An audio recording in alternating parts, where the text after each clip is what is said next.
सभी को जय सिया राम। रामचरितमानस बालकांड दोहा संख्या 85।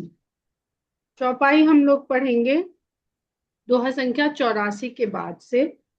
सबके हृदय मदन अभिलाषा, लता निहारी नवहि तरु शाखा।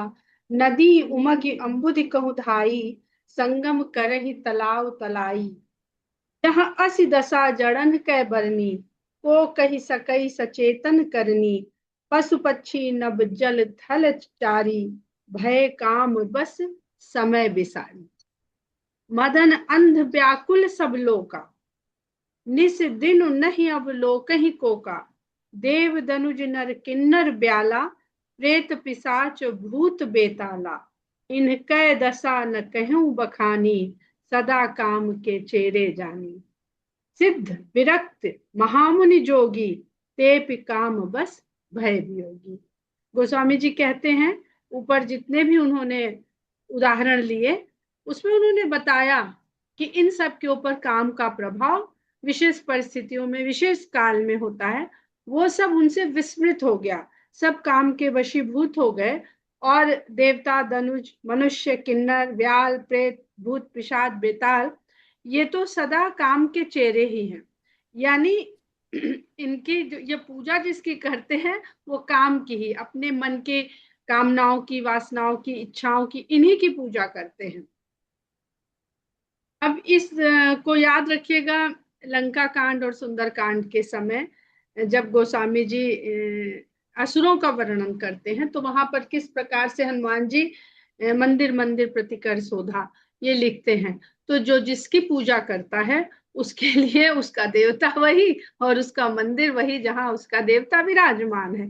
तो किसके मन में किस प्रकार का देवता विराजमान है उसी प्रकार का उसका वही उसका मंदिर है। तो और गोस्वामी जी लिख ही रहे हैं कि देव दनुज नर किन्नर ब्याला, प्रेत पिशाच भूत बेताला। इनके दशा न कहूं बखानी, सदा काम के चेरे जानी। आगे कहते हैं कि इनसे आगे जो अपनी साधना से अपने तप से योग बल से अपनी इस तरह की इच्छाओं को संयमित रखते हैं अपने वश में रखते हैं उनकी दशा भी क्या हो गई कि सिद्ध विरक्त महामुनि और योगी हैं।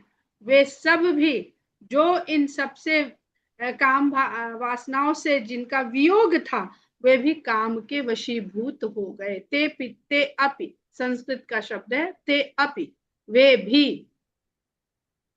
भय काम बस जोगी से तापस पावन की को कहे।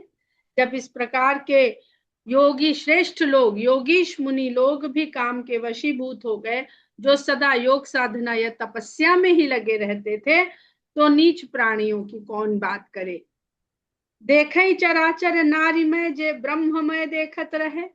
वे चराचर जगत को स्त्री रूप में देखने लगे, यानी चर अचर सब में। आजकल एक टर्म चला हुआ है जिसमें जो हम लोग सुनते हैं, हालांकि उसका यहाँ पर नाम लेना उचित नहीं है, फिर भी उसमें दिन पर दिन विशेषण जुड़ते जा रहे हैं जिसमें वो ये कहते हैं कि केवल स्त्री पुरुष स्त्री स्त्री पुरुष पुरुष इस तरह से नहीं, हम किसी भी ऑब्जेक्ट से इस प्रकार की प्रेम भावना रख सकते हैं। अब किस प्रकार की प्रेम भावना की बात कर रहे हैं वो आप लोग समझ सकते हैं, उसका यहाँ पे बोल के कहना उचित नहीं है, हमें उस मर्यादा का पालन करना है क्योंकि हम लोग रामचरितमानस का अध्ययन करते हैं।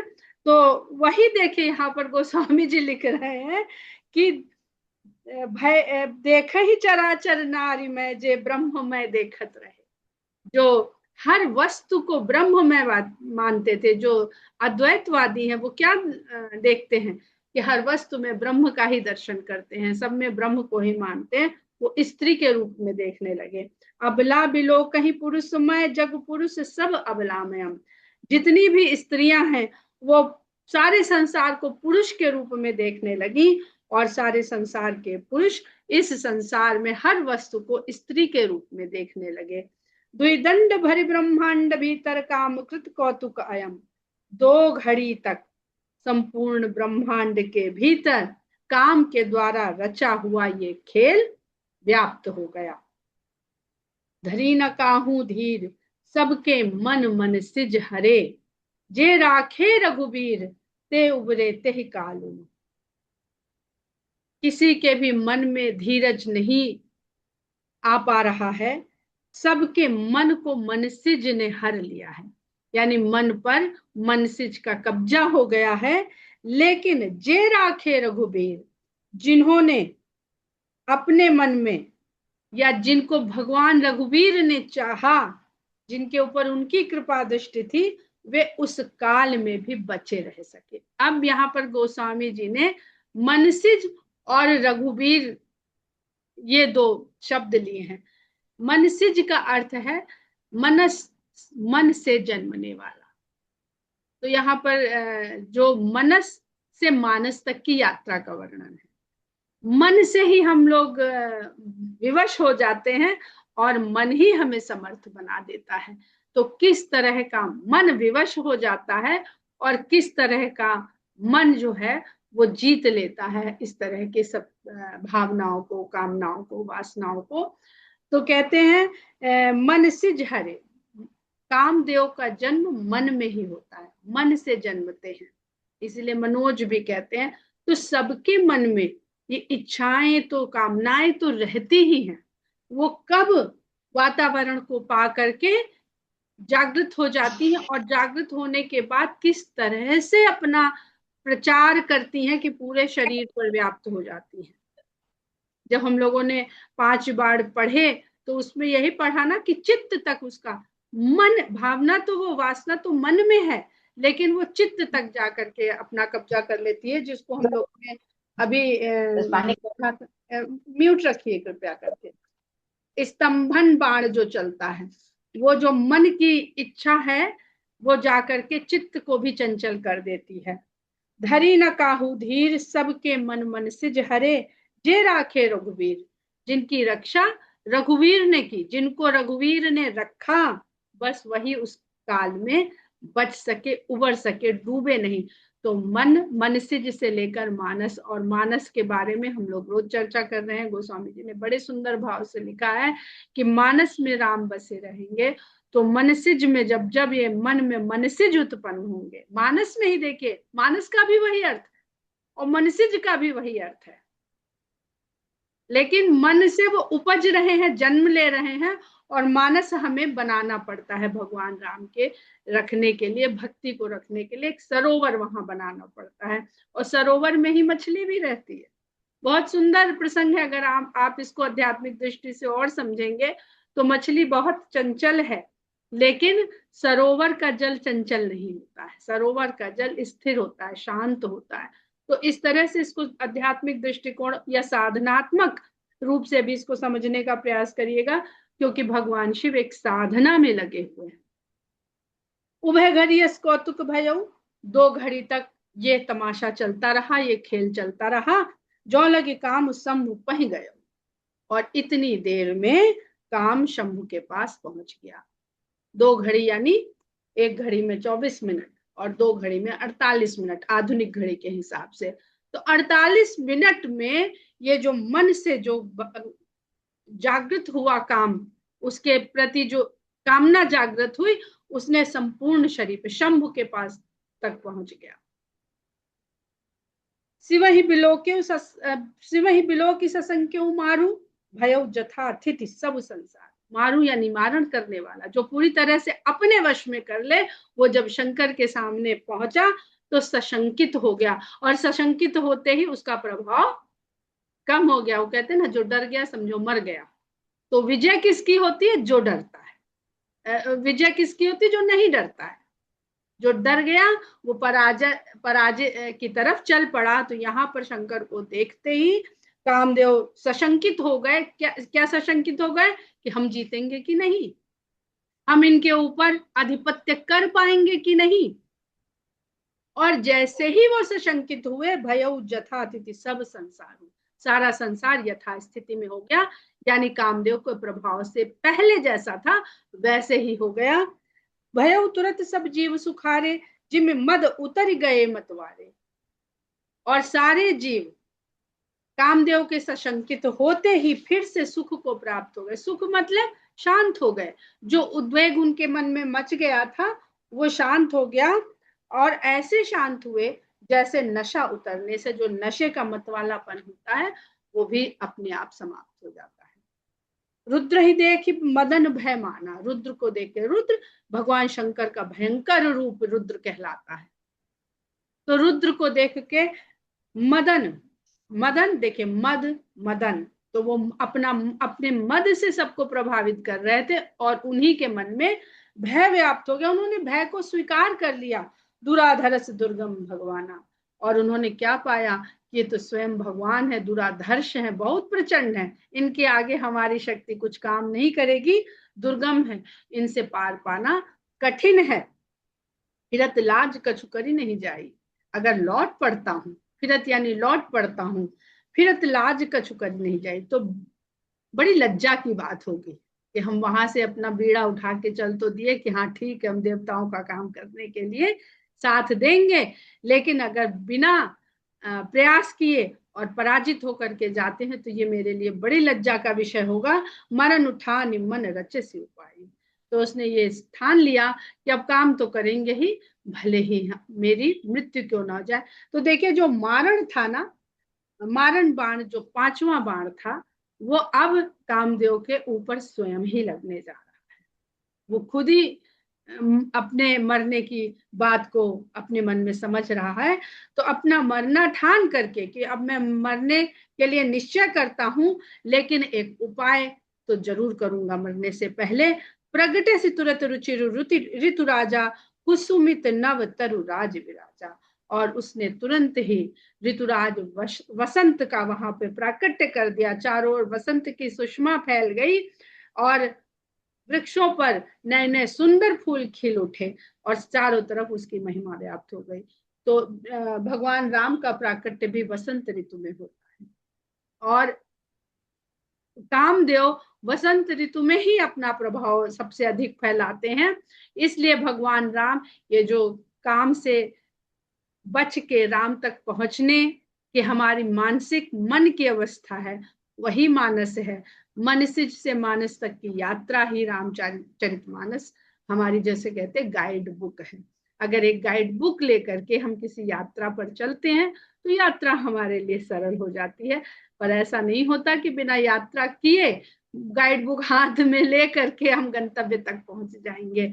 हमें उसमें बार बार नक्शे, ठहरने के स्थान, खतरे के स्थान, सब हमें उसमें दिखाई पड़ते हैं, और वहां बचने के जो उपाय हैं वो सब हमें फॉलो करते हैं, तभी वो गाइड बुक हमारे काम है आती है, हमारे लिए सार्थक होती है।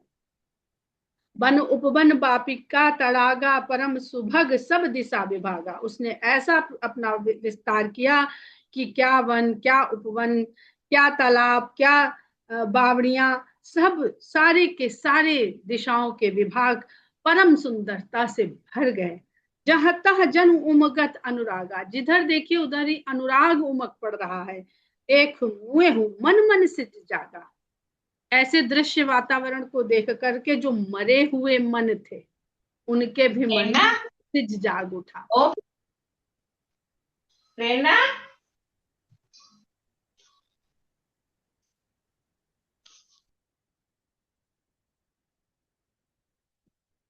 तो यहाँ पर जितने भी शब्द इस चौपाई में गोस्वामी जी ने लिए हैं वो मन और मनसिज के ही लिए हैं। जा गई मनोभव मुएहु मन बन सुभगता ना पर कही, शीतल सुगंध सुमंद मारुत मदन अनल सखा सही, विकसे सरनि बहुकंज गुंजत पुंज मंजुल मधुकरा, कलहंस पिक सुख सरस रव करि गान नाचही अक्षरा। जिस प्रकार के सुखदायी वातावरण का वर्णन गोस्वामी जी भगवान राम के संदर्भ में करते हैं, उसी तरह के वातावरण का यहाँ पर जो प्रचार हो गया है, जो प्रकट हो गया है, वो मनोभव के द्वारा, जो मन से संभव, जो मन से होते हैं उनके द्वारा भी वैसा ही वातावरण, मतलब आपको भक्ति के लिए अलग से वातावरण नहीं मिलेगा। यही जगत, इसी जगत का वातावरण, इसी जगत की प्रकृति, और उसमें हमारी मन की प्रकृति, मन की स्थिति, उसी में हम काम के हाथ पकड़ के चलेंगे कि राम के हाथ पकड़ के चलेंगे, यही हमें समझना है। तो जागे मनोभव मुह मन, मरे हुए मनो में भी मनोभव, मनोज का जागरण हो गया। वन सुभगता न परे कहीं, और वन की सुंदरता कहते नहीं बनती है। मन और वन, मन और उपवन, यही मन ही सब तरह का वन और उपवन है। हम चाहें तो इसे कामदेव का वन बना ले, और हम चाहें तो वैरागी त्यागी वनवासी राम का वन बना ले, जहां पर राम लक्ष्मण सीता विचरण करते रहते हैं। शीतल सुगंध सुमंद मारुत मदन अनल सखा सही, जब आग लगती है तो उसकी सहायक वायु बनती है, हवा चलेगी तब आग फैलती है। तो अगर हम देखें तो जिस तरह से मनुष्य का शरीर जिस तरह से बनता है कि पहले विचार आता है, फिर दृष्टि से आकर्षण होता है, आकर्षण से फिर शरीर का ताप बढ़ता है, फिर शरीर के ताप के साथ वेग बढ़ता है, जो काम इच्छा जिस तरह से अपनी प्रबलता को बढ़ाती है, गोस्वामी जी उसी का वर्णन यहाँ बहुत सुंदर, बहुत साहित्यिक और बहुत सूक्ष्म तरीके से कर रहे हैं। शीतल सुगंध सुमंद मारुत, शीतल सुगंधित और धीमी धीमी बहुत सुंदर तरीके से बहने वाली हवा वहां पर चलने लगी, जो मदन अनल कामाग्नि, मदन अनल यानी कामाग्नि, जो कामाग्नि की बहुत सुंदर साथी है। विकसे सरनी बहुकंज गुंजत, जितने भी तालाब थे उसमें बहुत सुंदर सुंदर कमल के फूल खिल गए, और उन पर गुंजार करने लगे भंवरे। बिल्कुल जो भक्त भगवान के चरणों में जिस प्रकार संत भंवरा बने रहते हैं, उसी तरह से ये कामदेव के प्रभाव से मन, जो मन रूपी भंवरा है वो कहाँ डोलता है, इसी से सब फर्क पड़ता है। कल हंस पिक सुख सरस रव, हंस कोयल तोते अपनी सरस रव बहुत रसीली पुकार करने लगे, ध्वनि करने लगे, करी गान नाचही अप्सरा, और इन सुंदर सुंदर पक्षियों की बोलियों के बीच में अप्सराएं जो है गाती हुई नृत्य करने लगी। सकल कला करी कोटि विधिहारे, उसेन समेत चली न अचल समाध शिव, कोपे हृदय निकेत। अपनी जितनी भी कलाएं थी वो सब कामदेव ने वहां पर आजमा ली, और सेना के समेत हार गए। सब प्रयास करके देख लिए, लेकिन शंकर भगवान की अचल समाधि को वो चलायमान नहीं कर सके, यानी अडिग शंकर को डिगा नहीं सके। तब कोपे हृदय निकेत, शिव कोपे हृदय निकेत, तब कामदेव क्रोधित होते। और देखिए कामदेव के लिए भी गोस्वामी जी हृदय निकेत ही लिख रहे हैं, क्योंकि मन में ही ये सब रहता है। देखी रसाल बिटप बर शाखा, तेहि पर चढ़े मदन मन शाखा, पास में ही आम के वृक्ष को देखा, जिसकी बड़ी सुंदर श्रेष्ठ शाखा पर वे चढ़ गए। कहाँ चढ़ गए? मन से उपजे, और मन से उपज करके चित्त बुद्धि सब जगह वो चढ़ गए, जाकर के रस के रूप में चढ़ गए। आम रसाल लिखते हैं गोस्वामी जी, रसाल यानी रस से भरा हुआ। और बहुत सुंदर एक कल कोई पुस्तक पढ़ रहे थे, उसमें आम के पर्यायवाची देखिए कुछ मिले, जो किस तरह से कामदेव के निवास करने के स्थान को बताते हैं कि प्रतीक है आम, आम पे बौर आना काम भावना के जागृत होने का, उत्पन्न होने का, प्रकट होने का सूक्ष्म प्राकट्य है वो। और आम के पर्यायवाची रसाल, जो गोस्वामी जी ने जगह जगह पर लिया है। कामांग, ये आम का पर्यायवाची है। कामांग, मधुदूत, मधु यानी मधुरता, मधुदूत, काम वल्लभ, पिका वल्लभ, पिका यानी मादा कोयल और उसका प्रेमी। तो ये जो आम का वृक्ष है और जो आम का फल है, ये जीवन में रस का प्रतीक है। तो देख रसाल बिटप बर शाखा, आम के वृक्ष की सुंदर श्रेष्ठ शाखा पर तही पर चढ़े मदन मन माखा, उस पर कामदेव मन माखा करके, मतलब खींच करके, मन खींच गया उनका।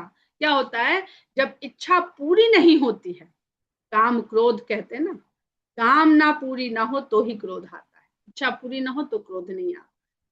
तो काम अब क्रोध में परिवर्तित हो रहा है।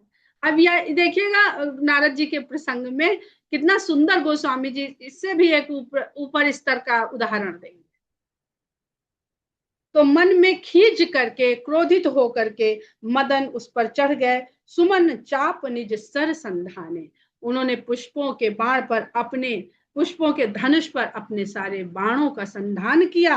अतिरिसिता की, बहुत क्रोध से उन्होंने शंकर की तरफ देखा और श्रवण लगिता के, यानी इंद्रियों सारी इंद्रियों तक उन्होंने अपना प्रभाव जमाने का भरसक प्रयास किया, लक्ष्य किया। कान तक तानना मतलब लक्ष्य किया और इंद्रियों पर अपना प्रभाव जमाने के लिए उन्होंने पूरी तरह से लक्ष्य केंद्रित कर दिया। छाड़े विषम विशिख उड़ लागे, और वो विषम बाण जब जिसकी हम लोग कल परसों से चर्चा कर रहे हैं 5 बाणों की, छाड़े विषम तीखे विषम बाण छोड़े और शंकर भगवान के हृदय में जाकर के वो लगे। छूट समाधि शंभु तब जागे, और उन बाणों के लगते ही शंकर भगवान की समाधि छूट गई और वो जागृत हो गए, जागे हैं। एक एक शब्द पे ध्यान दीजिएगा कि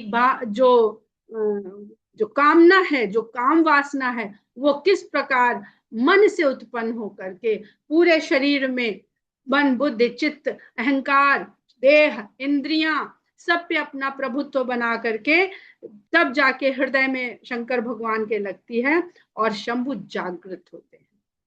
तो ये जागृति की बात यहाँ पर हो रही है।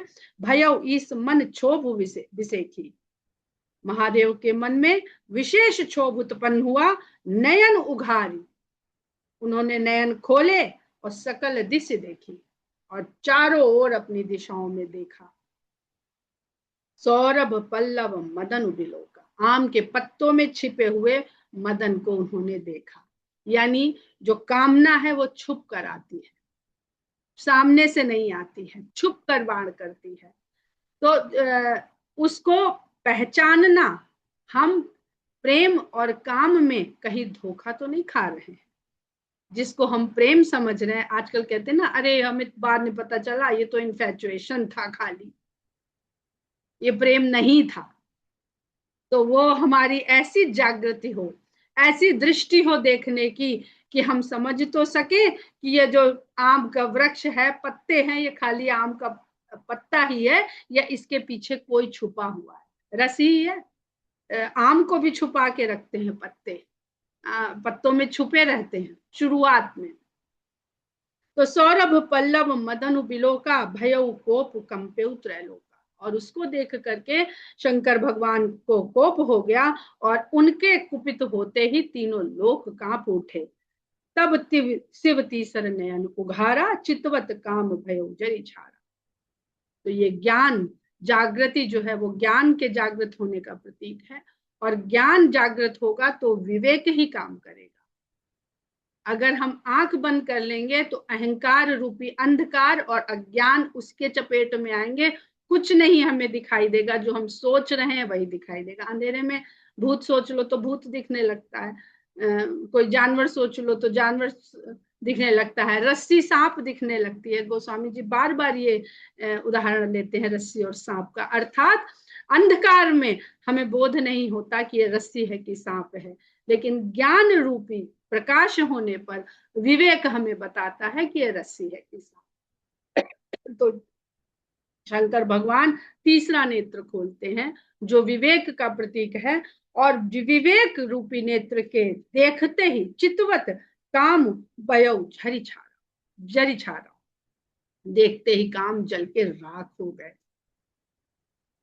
हाहाकार भयो जग भारी, डर पे सुर भय असुर सुखारी। अब यहां पर देखिए तो ऐसा कौन सा बिल्कुल पॉइंट पे मार करने वाला शंकर भगवान का तीसरा नेत्र था कि काम तो जला पर आम नहीं जला, उसका एक पत्ता नहीं जला, उसकी शाखा नहीं जली, क्योंकि भगवान शंकर उस काम वासना को नष्ट कर रहे हैं, उस रस के सोर्स को नहीं नष्ट कर रहे हैं। क्योंकि मनुष्य के जीवन में रस के लिए आम के वृक्ष का होना आवश्यक है। उस पे क्योंकि अगर वो ही जल जाएगा तो जीवन में रस नहीं तो कोई सा भी रस नहीं। इसीलिए गोस्वामी जी यहाँ पर रसाल लिखते हैं। और कामदेव के जल के राख होते ही सारे संसार में हाहाकार मच गया। डर पे सुर, भय असुर सुखारी। देवता डर गए। क्यों डर गए? कि काम जल गया, अब इनका विवाह नहीं होगा, विवाह काम के बिना संतान नहीं होगी। तो देवता लोग डर गए और असुर सुखी हो गए कि अब हमारा कभी नाश नहीं होगा। समुझ काम सुख सोचे ही भोगी। काम, और देखिए हर तरह का सबका भाव है।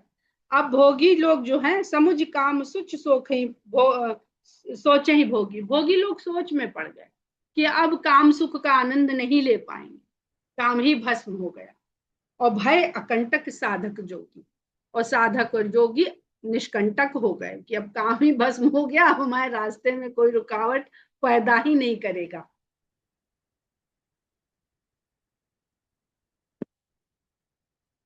तो ये हम लोग जो कथा पढ़ रहे हैं, मन से मानस तक पहुंचने के लिए, क्या हमारे भीतर मन में कामदेव तो नहीं बैठे हैं? हम किसी कामना को लेकर के तो नहीं इस मानस की कथा को सुन रहे हैं?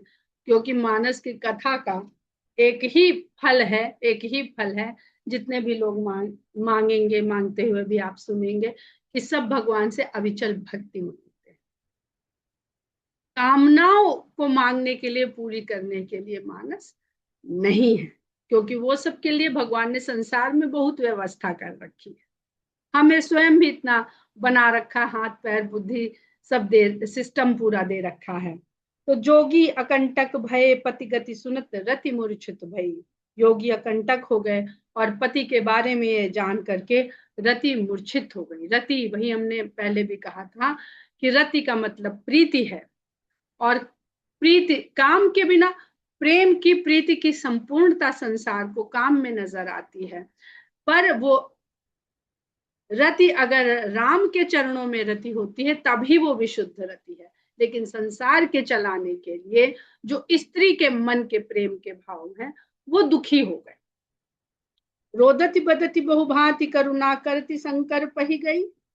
वो बहुत प्रकार से रोती और विलाप करती हुई करुणा की पुकार के लिए शंकर के पास गई। अति प्रेम कर विनती विविध विधि जोर कर सन्मुख रही। बहुत प्रेम पूर्वक उसने भगवान शंकर के सामने बहुत प्रकार से विनती करी और हाथ जोड़ करके उनके सम्मुख खड़ी हो गई। प्रभु आशुतोष कृपाल शिव अबला निरख बोलो सही। तब शीघ्रता से संतुष्ट होने वाले भगवान शंकर जो कृपालु भी हैं, वो रति को देख करके इस प्रकार कहते हैं कि अब ते रति तब नाथ कर होई नाम अनंग।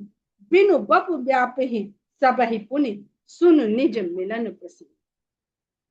तो हम देखें तो पूरी रामचरितमानस में कहीं कहीं भक्ति का मूर्तिमान स्वरूप, ज्ञान का मूर्तिमान स्वरूप, वैराग्य का मूर्तिमान स्वरूप, जो निराकार निर्गुण भाव हैं, गोस्वामी जी उन सब को देहधारी के रूप में प्रस्तुत करते हैं।